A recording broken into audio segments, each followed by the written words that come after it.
School of Rock, Fort Myers. Guys, thanks for joining us. This is our Thursday masterclass. I appreciate you being here. I'm super excited about this one, especially. I know we did Beatles on Tuesday. That was a little long-winded, but you know, they had a pretty prolific career, so thanks for sticking with us on that one. We're going to be hearing from a couple of full-time professional gigging musicians tonight, joining us for our masterclass on combating stage fright. This is part of the Stagecraft series of our masterclasses. We do a lot of talk about stagecraft, and it's hard to perfect stagecraft unless you find ways to combat and manage stage fright, which, as you're about to find out, is something that all of us deal with still, us professionally playing musicians. So I'm going to have everyone introduce themselves first. So if you're hopping in here right now, you haven't missed anything yet. We're doing intros. Paul, we got Paul Warnick. You want to introduce yourself first, Paul? Sure thing. My name's Paul. I'm from New Hampshire. I spend time in the Fort Myers area performing in the wintertime and up in New Hampshire in the summertime. I'm a gigging musician. I've been playing for more than 30 years, performing all kinds of venues, large, small, every kind of absolute event you can possibly think of. I'm also a public school music teacher and a private guitar instructor. Thank you, Paul. Claire. Hey everybody, I'm Claire. I sing for a band called the Free Coasters. We're like a reggae and soul band. We have a little different sound. I think I played my first show when I was 16. I play full-time as a local musician most of the year, but I take frequent breaks throughout the year to tour the US with my band, different regions at a time, and then come back and hit the pavement again here in town. But I play guitar, violin, I sing, and I play a little bit of mandolin also. Yes, multi-instrumentalist. I noticed that today. I was looking for profile pictures to put in our advertisement. I saw you playing all kinds of stuff. That's awesome. Oh, yeah. Yeah. Let's go to Joe. We have Joe Fernandez. Hi, everybody. Joe Fernandez here. I'm from Los Angeles. I've played guitar for about like 18 years, I think, since I was like 12 or so. But doing that professionally out here in Naples, playing private events for the past 10 years, just doing mainly covers. I would love to write some originals, but I haven't really taken the time to sit down and hone in on that. But it's coming. And even playing covers, it's made me an extremely versatile player, from jazz to heavy metal. It's all related, really. So just been doing my thing. And I'm also an instructor, private instruction, soon to be teaching in a classroom, thanks to Derek. So thank you for that, Derek. Absolutely. I'm looking forward to that. Yeah. Joe's going to be taking over for me at Gateway Charter School next year, which is going to be awesome. So yeah, I'm excited. He's going to help us keep rock alive everywhere. So exactly. Last but not least, in our panel of musicians tonight, we have Kelly Neff. Kelly. Hello, my name is Kelly Neff. I'm an award-winning singer-songwriter based here in Fort Myers, Florida. Most of the local work I do is down in Naples, and I do a lot of mix with the local stuff. It's like a half and half mix of originals and covers, and it's a wide range. There's not really anything I don't play. Until recently, I just said I just didn't do gangster rap, but I changed that the other night. So widening everything. But I tour nationally when I can get out of town. I've been playing locally since 2012, and I've been playing professionally since 2002, 2003. Awesome. Well, thank you guys for joining us. I really appreciate it. I'll give a shout out too. We have our one of our School of Rock instructors, Michael Casella, is in here. He's a drum instructor for School of Rock. Michael, it's good to see you. Thanks for joining us as well. Mikey, I would have asked him to be. Friend. Yeah. Nice to sit here. I would have asked him to be on the panel, except that he's a drummer, so we all know the way that they combat stage fright is to just hide behind their drum set. Sorry, Mike. Like this. Yeah, just kidding. All right. So what we're gonna do is I'm gonna go ahead and start our screen share on our slide projection, just to kind of cover a few talking points. We'll go back to the beginning here. You would think somebody had learned how to use PowerPoint at this point in their life, but apparently not. Thanks, Google Slides. I appreciate that. We'll pull that back up here for a second. Seems like every week, no matter what I do. Oh, you know why? It's because I gave you guys a preview. That's why. All right. So the first question is this. While I'm getting this pulled up, and let's swap the order. Let's go backwards this time. The first question is, what is stage fright? So Kelly, what is stage fright? If you want to chat about this while we're looking at this, just quick for those of you guys who just got maybe either just joining it, catch it in right now. Here's our musicians. But what is stage fright? Kelly, what do you think? Fear, basically. It's fear, anxiety, the anticipation of what lies beyond what we don't know. And for me, it's awful, but absolutely manageable. Okay, that's a good definition of it. I think everyone's take on it's a little different. So let's hear a little bit from all of you. Claire, what do you think? What's stage fright to you? I think of very specific moments in my life where I've had stage fright. It's almost like an adrenaline rush that you get right before you perform. It feels like if you've ever run a race before, if you've ever been in track and you're waiting for them to shoot the gun for you to go, Right. That's the feeling of stage fright to me in a tangible way. My palms would sweat. I remember hardly feeling my legs at times. When I have a lot more time to think about what's about to happen, then I get more worked up with stage fright sometimes, but yeah. Yeah, I can identify with that for sure. Joe, how about you? Anything to add? Mm-hmm. Yeah. I mean, it's definitely a fear. And the fear, I believe, comes from the fear of being judged negatively. Because if you're sure about your message, you're sure about what you're doing, then you're going to get a great response. But that's not where the stage fright comes from. I mean, it's definitely geared towards just being judged negatively.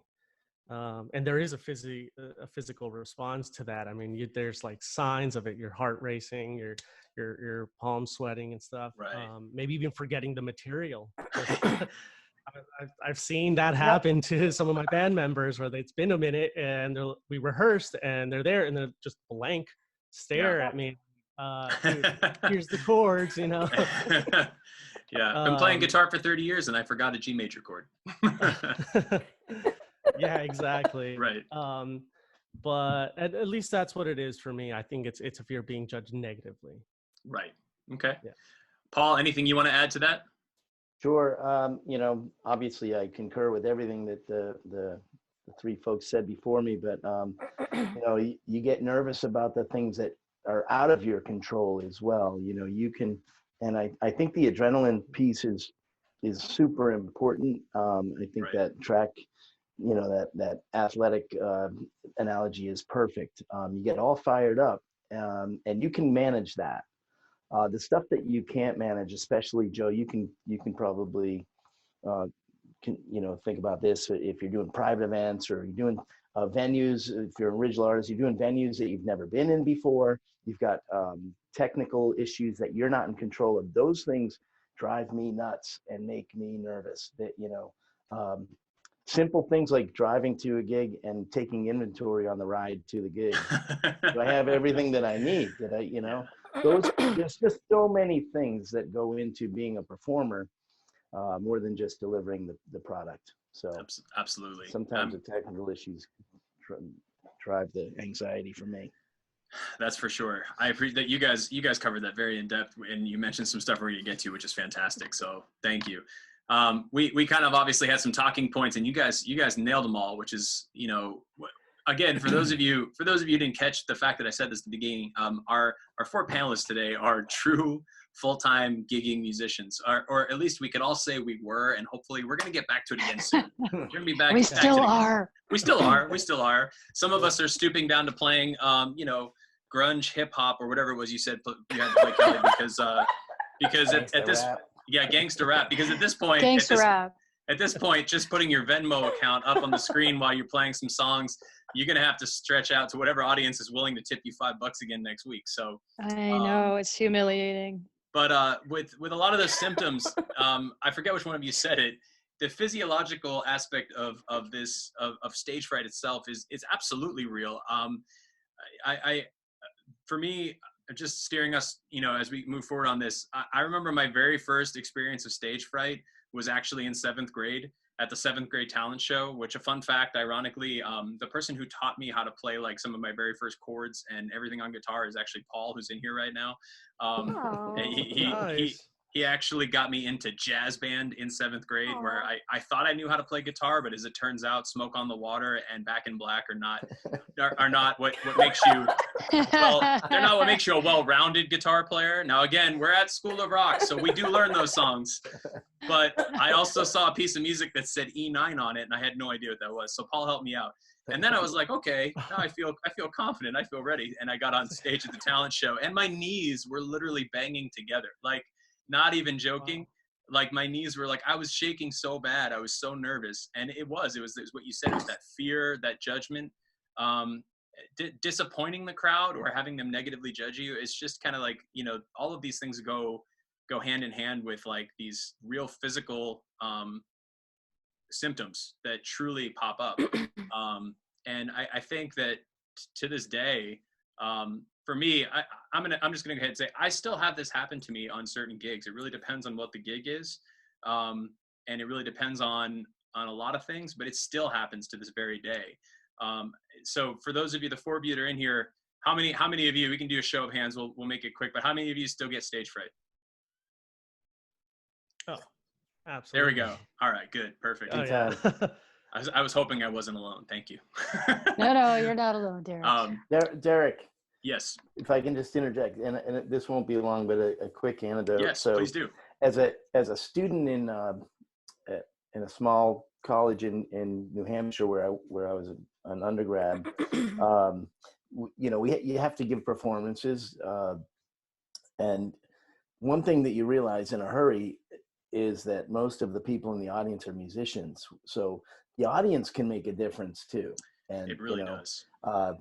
So my very first recital at that level as a music student on classical guitar, I thought I was completely 100% prepared. I didn't feel nervous. I didn't experience any of these things. And I sat down on my stool. It was a memorized piece of music. And when I looked down at my hands, both of them were shaking uncontrollably. Yeah. And I literally said, "Oh boy, I don't have any idea." And now I was completely distracted.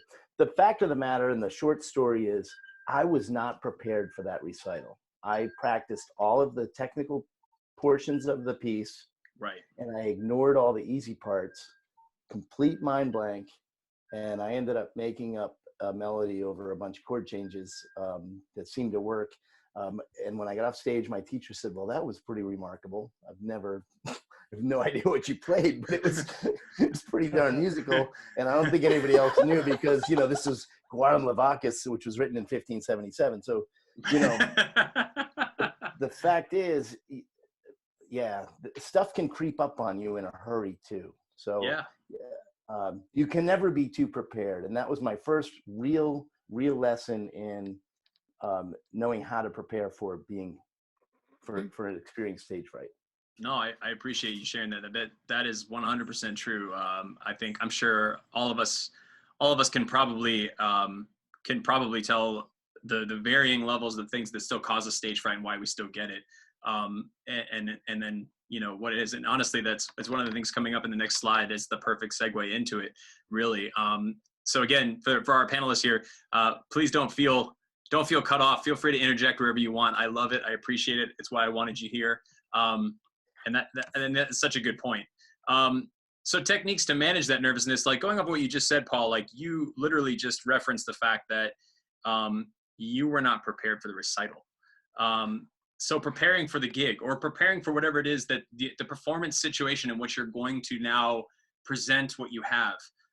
There's a lot of different things. Now for School of Rock, one of the things we try to get across, since we're performance-based and oriented, we teach songs first, and then we extract musical theory and concepts and true educational foundation stuff from a song.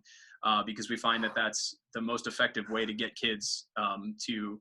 It's kind of kids. I say kids. We have students of all ages, but I personally, as a teacher now, think that it's for lack of a better way of saying it, sometimes you have to trick people into learning things when, maybe trick's not the right word, but you're trying to get them to absorb this information. And sometimes the best way to do it is kind of like, when you're a kid and your parents get you that bubblegum flavor for the medicine that you don't want to take because the antibiotics would taste nasty all by itself.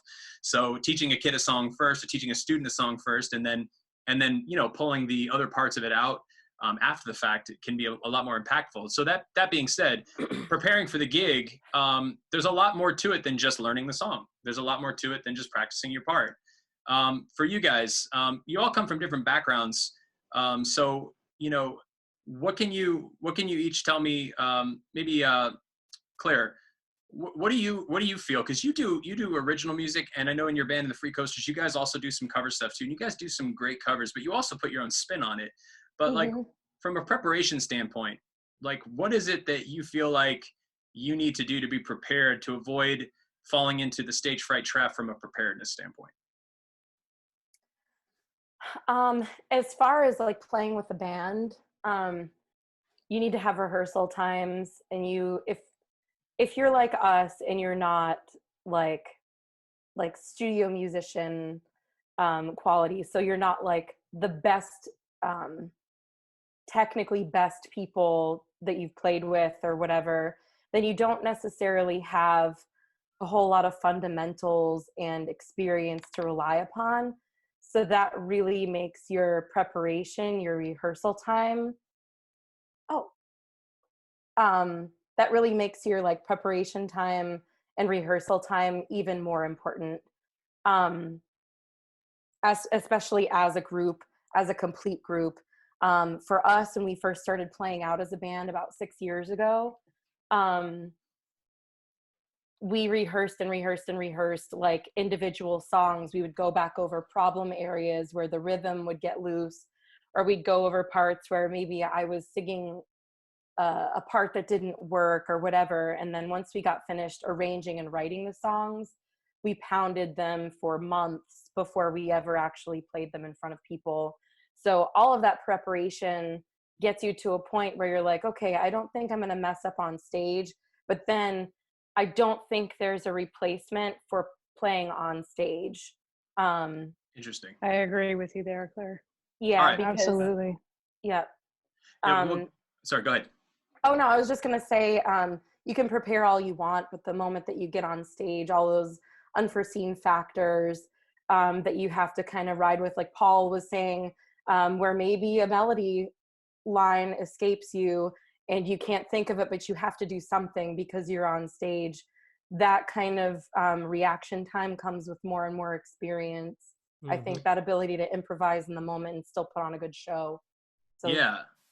And I think that's a really good point. So to maybe kind of piggyback off of that, and if I can throw the ball to you, Joe, for a second, because each one of you has like a really different perspective on the things like you guys have all said, and I love this.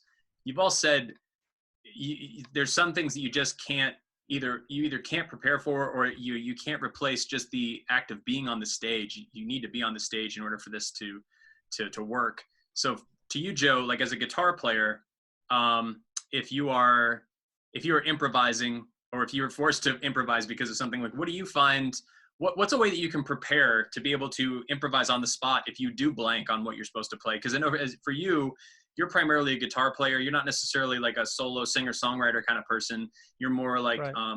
Guitar of all styles, and an amazing guitar player of all styles.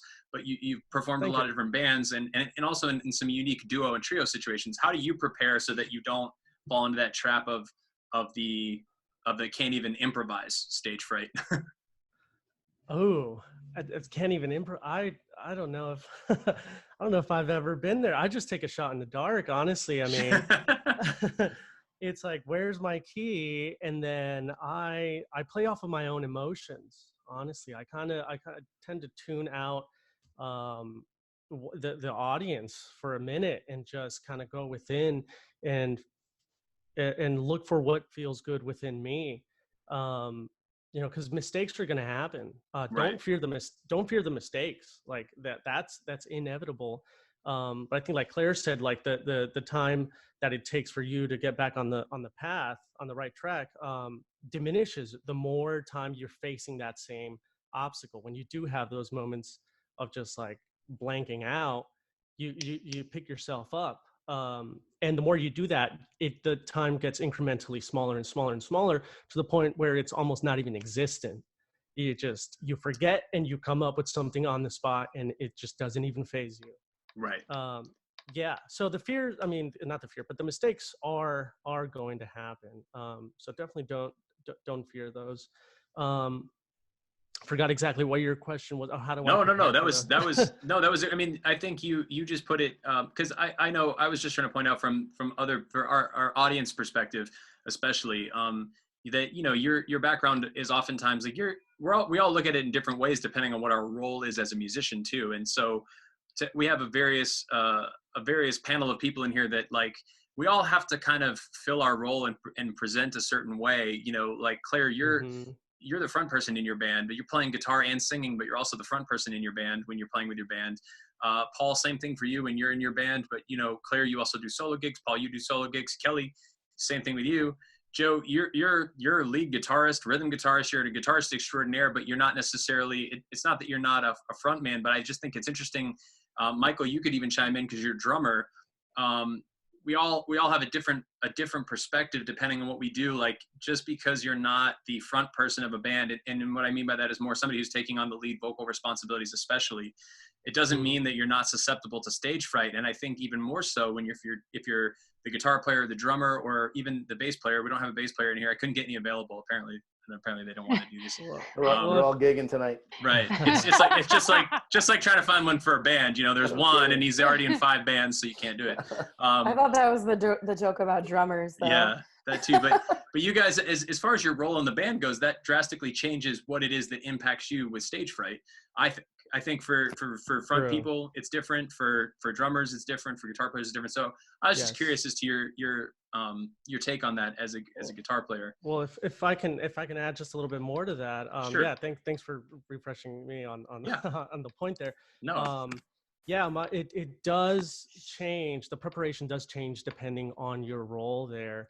I was when I attended schooling for music. We showed up to the stage and played with people that we had never played with before. You sign up on a list, and it's up to you to know your part. I've got to know that the verse is a 16-bar section, that the chorus is an 8-bar section, and no matter what happens, like I've got to trust everybody else to know their part, just kind of blindly. And if we all did our homework, everything just came together and we played through the entire tune seamlessly and perfectly. But I mean, there was train wrecks. I mean, stuff did fall apart, and those guys that did prepare and did know the material really well, I've seen the whole thing just fall apart, deteriorate into silence, and everybody just looking at each other. And the one guy that did his homework picked it back up and brought everybody together. And then the whole song just kind of rebooted itself, and they finished fantastically. Right. So the preparation, definitely is different depending on your role. Nowadays, I find myself backing up the lead singer. Whatever twist and turn the singer decides to do, my job is to just follow with them. Like, just whatever they do, all right, that's where we're going. I'm not leading the pack here. Like, the singer is. That's where the tune kind of revolves around their message, pretty much. Awesome. No, I think that's 100% true. And that's why, again, thank you to those of you who are in here, because each one of you, I know specifically from my end, when I reached out, I knew you each had kind of a very a perspective that was unique in ways that would help us sharing these experiences. I think many of us have talked in our musician groups in person, back when we used to be able to do that. I think what we've all said to each other when we get into like a smaller group like this is that oftentimes we're kind of a support group for each other. Like, this is almost like our musicians therapy. And That's because like we really do still get stage fright, and we really do, like, sometimes there's just these things floating out into the ether that are unanswered, like, you know, insecurities of like, oh, and we share them with each other as musicians, and that helps us kind of go, okay, all right, yeah, like he's had gigs like that too, she's had gigs like that too. Oh man, her band tried playing that song and they ran into the same thing. You can't pull that off without a keyboard player who knows that part, and you know, all these different things. It's like it kind of helps us feel better, and really kind of helps us heal. So speaking of that, I want to make sure I can throw Kelly. I want to throw you in the mix for you know, segueing into the next part too, which is just kind of, you know, we talk about preparedness and leading up to the gig. Like we kind of just talked about preparing for the gig, like how prepared you can be. You can learn your part. You can know it inside and out. Joe just said, he's like, doesn't mean things can't go wrong. Paul said the same thing, you know, things can. But for you, especially like leading up to a gig, like you know, when I've seen a lot of your posts, like sometimes you've been sitting there slated to open for some pretty big national touring artists that come through here and play like the event centers here in this area.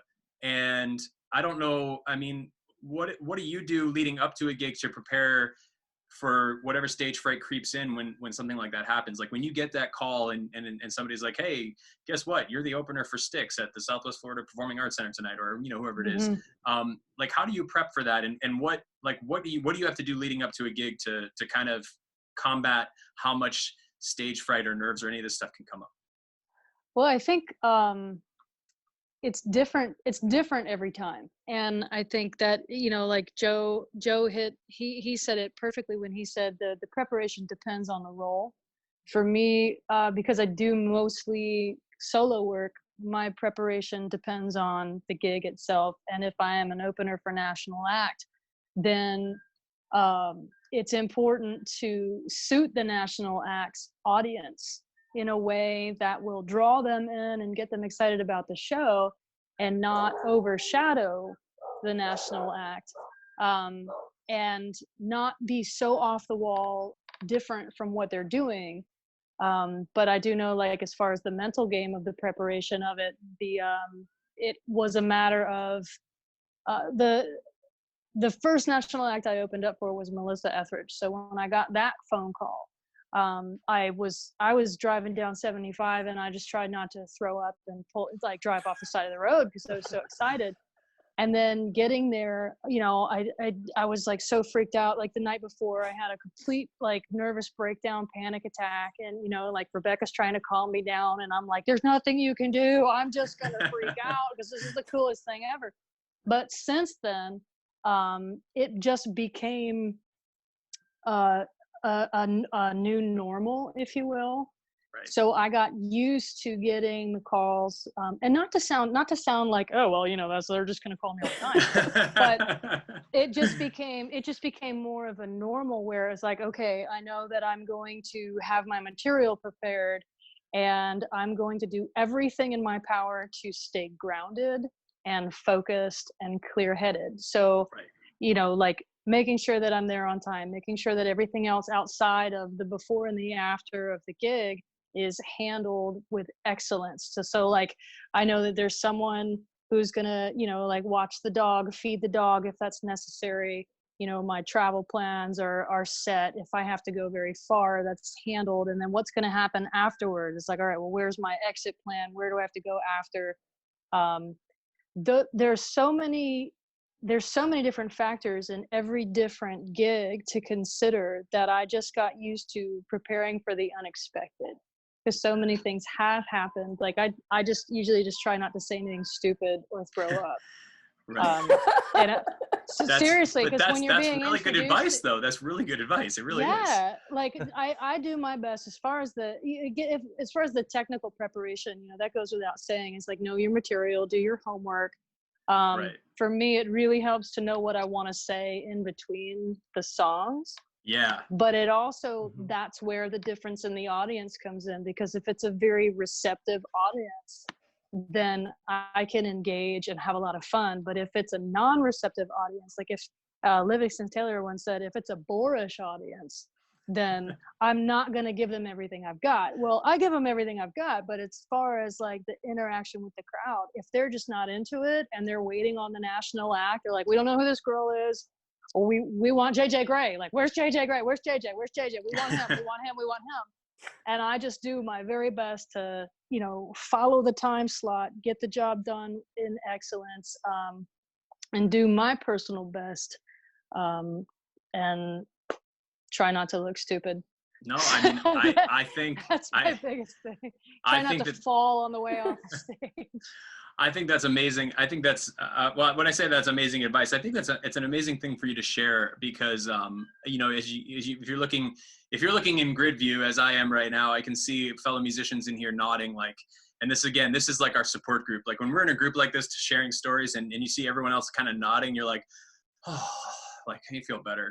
Yeah. And it's funny you brought up Livingston Taylor, like Paul, you've actually, I think you've opened for him before, haven't you? Or not Livingston, but not Livingston. Okay, some other folks I know in his ballpark. In his circle of similar artists there. At the Cap, or is it what is it in Manchester, New Hampshire? To the Palace. The Palace Theater, yes. Yeah. We're going to come back to that in a second. But Livingston, I had him as a teacher my senior year at Berkeley. He teaches stage performance. Oh, neat, yeah. So in the essence of talking stagecraft, he literally told us a story first class I ever took.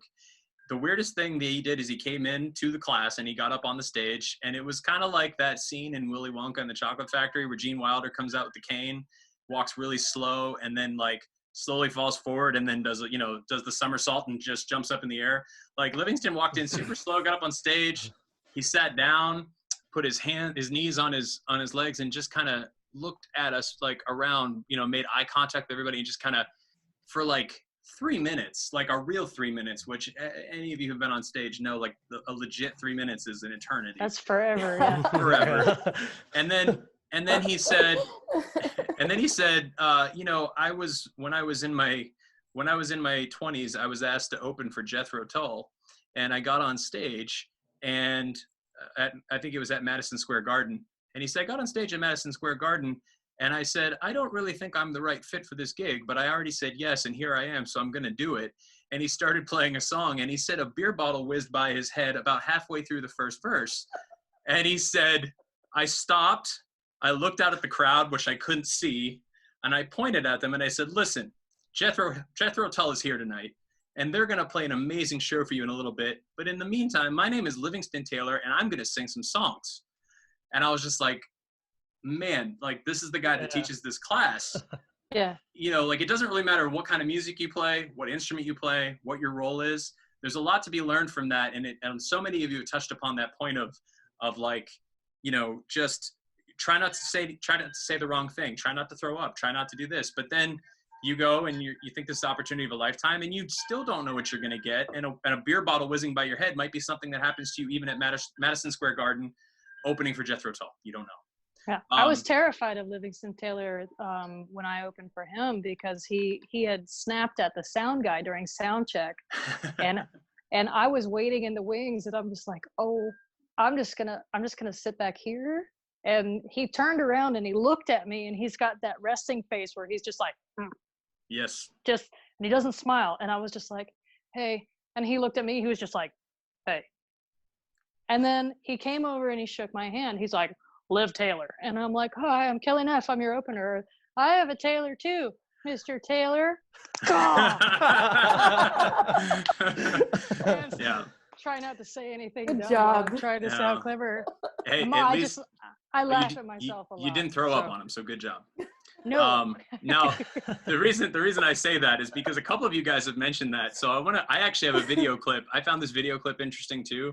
I want to play it. I want to get some reactions as we move forward, because the next thing, you guys have all kind of very naturally, and thank you, you're all obviously just professional performers. You've brought us naturally through the slideshow up to the next part, which is being at the gig. We're there. But I'm going to play this video really quick. This is literally like a 55-second video about Adele, which I didn't know. I mean, it doesn't surprise me. You hear like famous musicians actually still get stage fright and they deal with this. But Adele kind of surprised me, because I think she's amazing, and I think that anything you read about or see about her ego is kind of warranted, but I also kind of didn't expect somebody with an ego that's big enough to see that she would still get stage fright. I think it's a good reminder that it's really not about ego, it's about so many other things. But just watch this really quickly. I'm going to share it with you guys, and then I want to get some reactions from you guys on this. gonna make sure I share my sound too. There we go. All right, so can you all see this video clip? Yes. Yes. Yeah? Oh my Lord, yeah. All right. The other baffling thing about Adele is that despite being known for the power of her live concerts, in front of audiences, she experiences near crippling stage fright. So how does it manifest itself? What do you... It starts from the minute I wake up. If I know I've got a show, it starts the minute I just try and potter around and keep myself busy and stuff like that. And then I've got to go down and sit in the chair for a couple of hours, have my hair and makeup done. But it has gotten worse as I've become more successful with my nerves. Just because I think there's a bit more pressure and people are expecting a lot more from me. So what's that fear? That I'm not going to deliver. That I'm not going to deliver. That I'm not going to... that people aren't going to enjoy it. They're going to... that I'll ruin their love for my songs by doing them live. I feel sick. I get a bit panicky. Have you ever thrown up? Yeah. Oh, yeah. Yeah. A few times. Really? Yeah. Projectile. Yeah. It does. It just comes out. It just comes out. It does. I'm sure Anderson Cooper. I'm sure Anderson Cooper, after the last few days, wishes he could go back to interviews like that. Yeah. Now, that being said, not to turn this into a political thing, Adele, I was like, for me, I was just kind of shocked. So I would love to hear your take on it. Like, I just didn't expect her of all people, but it kind of just proves it could be just about anybody. Paul, you wanna react first to that, and maybe throw in anything we missed on the like, I want to move into that section where we're at the gig. So anything with the video, and then moving into at the gig. Well, certainly, you know, those were all real feelings, and, you know, I think you're going to go through some physical feelings before of stage fright, and you're going to have to deal with them. And if you know they're coming, with experience, like anything else, you learn ways to manage them. I don't necessarily get my hair and makeup done before a gig, but I do feel anxious. I wanted to comment on Kelly's talk about the gig and who and you know, knowing what your role is. And I think it was really awesome, Kelly, when you said that you really have to honor if you're the opening act, to not try to overshadow, and really honor that act. You know, I've opened for so many different kinds of people, different kinds of acts, so many different kinds of music, and it's like, you know, one week it might be Blues Traveler, and a month later it might be Air Supply. You just don't know what call you don't know what call you're going to get, and that's important. So I think that was really important, and that comes in the preparation. And then you're going to walk out to a stage where you know that every person in the room, really, except for the 4 people that you got comp tickets for, you know, everybody else there came to see somebody else. They don't know any of your music. So you got to deal with that, and you just have to. What I do is I just tell myself, this might be the last time I ever do this. It really might. This might be the last call I ever get. I'm going to make the best of it. I'm going to have a blast. Yep. And I'm going to have a blast for the next 30 minutes or 25 minutes or 40 minutes or whatever that time slot is. And then I'm going to watch the the main act and enjoy the night. And that's that. But as far as dealing with the physical stuff, it's a matter of experience. It's a matter of being prepared for it. Everybody's got to do those things differently, you know, exercise, walking, whatever it is for folks, deep breathing, yoga, meditation, you know, everybody's got different stuff. So that was going to be my next question for all 4 of you, is like, when you're at the gig, what's one thing you do on a consistent basis for every gig to physically make sure that you're capable of, like, staving off stage fright? Hey, I'm not going to commandeer the whole thing, but I'm just going to show you one thing, because we're in a different world. Yes. And I'm now performing virtually online. Yes. Which are pretty much the most terrifying gigs I've ever done. Yeah. Just so you know. Yeah. You don't know who's watching. You don't They know are who's for watching. some reason. Yeah, they're You really can't talk weird. to people. You can't see people. There's no TVs playing, etc. Right. School of Rock remote. Watch this. Right. So right now, this computer's on my music stand in the room where I perform. I'm going to perform later, and this sits here. I'm just going to peel this off. That's awesome. That's awesome. Nice. That is awesome. And that's what I have to do every gig. And I write myself a note, and I usually put it on the floor by my pedal board to remind myself, because, you know, those tempos get out of control. your emotions take over, things like that. That's So, awesome. Thank you for sharing that. Honestly, that's a really, for those of you who are. I didn't make that up for tonight. That's No, sincere all the time. That's what I do. I'll vouch for Paul. I know that that's got to be legit. That's one of the many things he thinks about.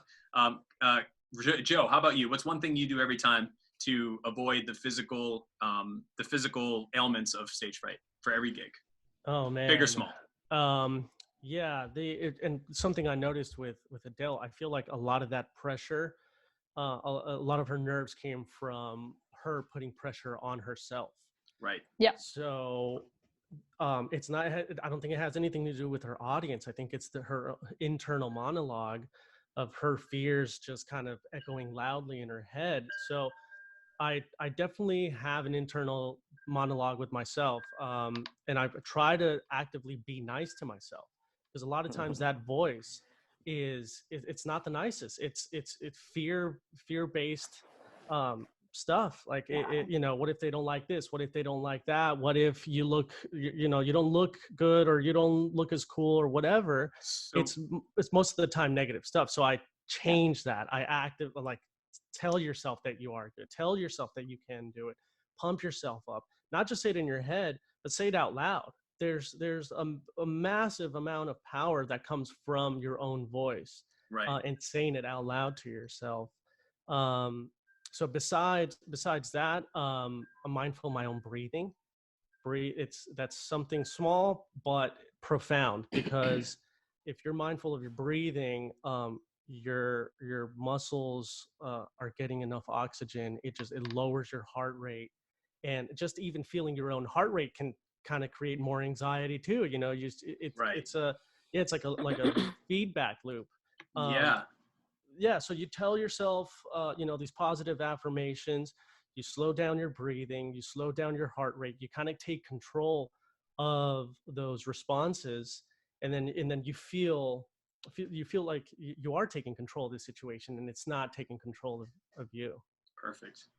Kelly, what's one thing you do? If it's the same stuff too, I'm not trying to have any of you recycle. I know, because there's so many things in music, some of us do a lot of the same things, but what's one thing you do, if there's anything aside from the breathing and the positive affirmation? Those are two big things we teach our kids at School of Rock. That's part of our curriculum for our Rock 101 and performance groups. Like you guys have said it, saying it out loud to yourself, writing it down, and then the deep breathing. But in addition to maybe affirmation or deep breathing, is there anything else you do before every gig, Kelly? I try to do all that stuff. Remind myself of the positive. I also do the Superwoman pose. Yeah. And I isolate. Nice. So if I'm opening for a national act and there's an opportunity to mingle, then I will for a little bit and excuse myself and go. If they have me like off to the side, I usually go and I sit by myself. And as the clock is ticking, the timer's counting down, just remember to breathe. But there's a mirror in the little wing of the event center. There's a good sized mirror back there, and I will stand in front of it and I'll look myself in the eye, and that gets really awkward and uncomfortable, and you feel really silly doing it, but it is absolutely necessary to be able to look yourself in the eye and give yourself that pep talk and say, okay, like what Paul said, this could be the last time I ever get to do this. This could be the only opportunity I ever have to stand on this stage in front of this many people. And then, like Joe says, and then breathe deep and give those positive affirmations to yourself. I run over my set list in my head. Awesome. And it's all of that stuff. And then and if you're not familiar with the Superman poses, where you stand like Superman for like 2 minutes and you just stand there and you just I just stare myself down. Depending on the role or the gig, and sometimes I'm not the nervous one. If I'm playing with a group and the rest of the group is like, oh my gosh, I'm so nervous, then I step up and I start telling really awful jokes and try to bring humor to the situation, which is usually how I combat nervousness now. Is I try to make a joke, and usually it's like an awful dad joke. But it's the best kind. I never do that. It's the combination of all that stuff. And if I'm doing something solo, it's a little tougher. But that's when I isolate, because I'm playing solo, so I'm gonna go prepare solo. And I kind of just sit down in a quiet place and breathe and hunker down. And if I'm with a group, then I'll just keep the group excited. But if I'm the nervous one in the group, I'll just be like, hey guys, I'm really worried I'm gonna screw up. Can you just like pat me on the back or something? They're like, no, it's fine. We're gonna have fun. I'm like, okay, good, it's fun. That's awesome. All that. Claire, you got anything to add to that for anything you do? I do actually. And I'm thinking back on times where like I don't feel stage fright if I'm gonna do one of my like 3-hour gigs at a bar or something in town, because it's just something that I do so often that I don't really, it's just like, hey guys, I'm back, it's me again, you know. It's like just going back to the familiar. Sure. But times when it's like a performance, like I'm opening for someone who's bigger or whose music I respect, or something that makes me nervous of the way they're going to view the way I perform. I do like, because when you get that stage fright, it's like it's anxiety, and you check in with your body and you feel all this tightness all over you. So if you like kind of like shake it out a little bit, or you go do a stupid dance in a room by yourself if you isolate, or whatever, and you just shake some of the nerves off of you physically and kind of jump around. It's almost like warming up a little bit, because I think music, I'm making another athletic analogy, but being a performer is sort of an athletic thing. Yeah. So if you loosen your body up, you get the blood pumping. Maybe you warm up with your first song, so you don't worry that you're going to trip over the first few words or something. If it's a show that you're starting to get that stage fright. And I also want to touch on the Adele thing. I think at any stage of the game, you, at least I can speak for myself, I have imposter syndrome sometimes, where I think, oh God, I'm not as good as these people think I am. They're expecting this thing to be so great, and I'm not so great.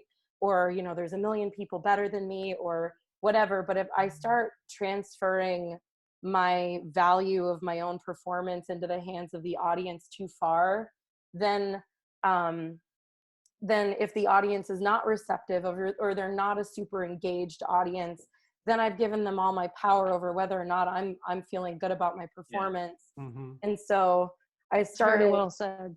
Thank you. Perfect. Great point. I started to change my mindset about a year ago, because I would think like, God, I'm not making any tips. These people just don't like my kind of music. I'm just, you know, they just don't have any. And then I'm like, wait a second, like you could be teaching someone how to Swiffer a floor at a retail store again. You could be counting down a register right now.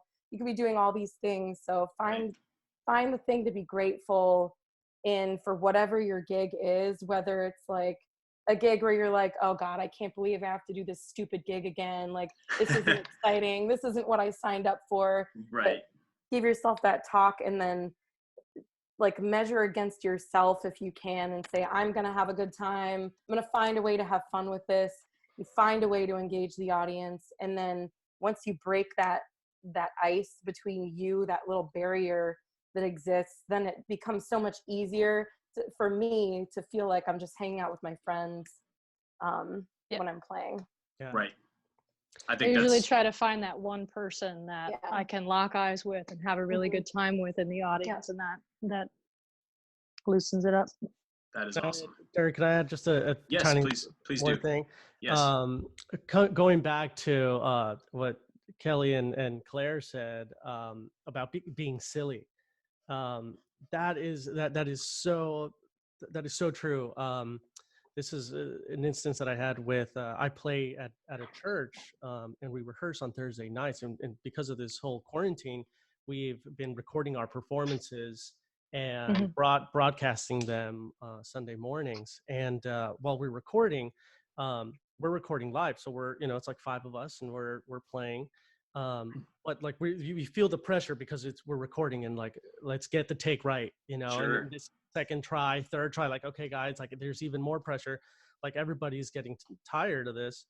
But our lead singer, he's like, all right, and I love his attitude, because he always brings the humor into the mix, and humor, just laughing relaxes you so much.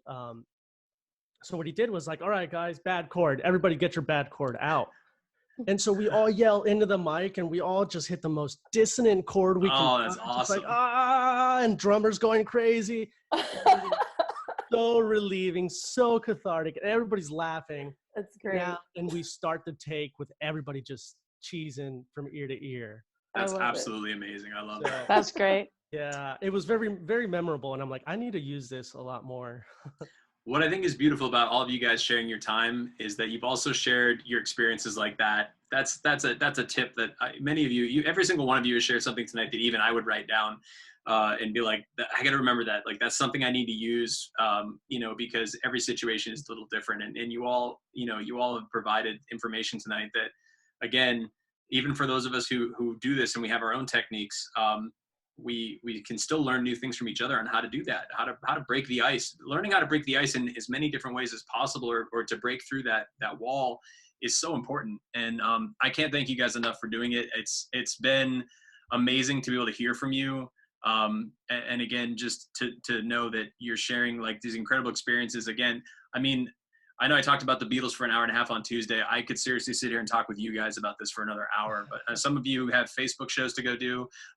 Some of you probably are, trying to go find a black market haircut somewhere. And some of you are, probably just gonna never ever do another masterclass or podcast with me again in the future if I take up too much of your time for free. So I really appreciate it. You guys are amazing. For those of you out there watching, again, we've got Paul Warnick, Kelly Neff, Claire Liparulo, Joe Fernandez. I want to thank all four of them for joining us today. They're all professionally gigging musicians. Paul is up in New Hampshire.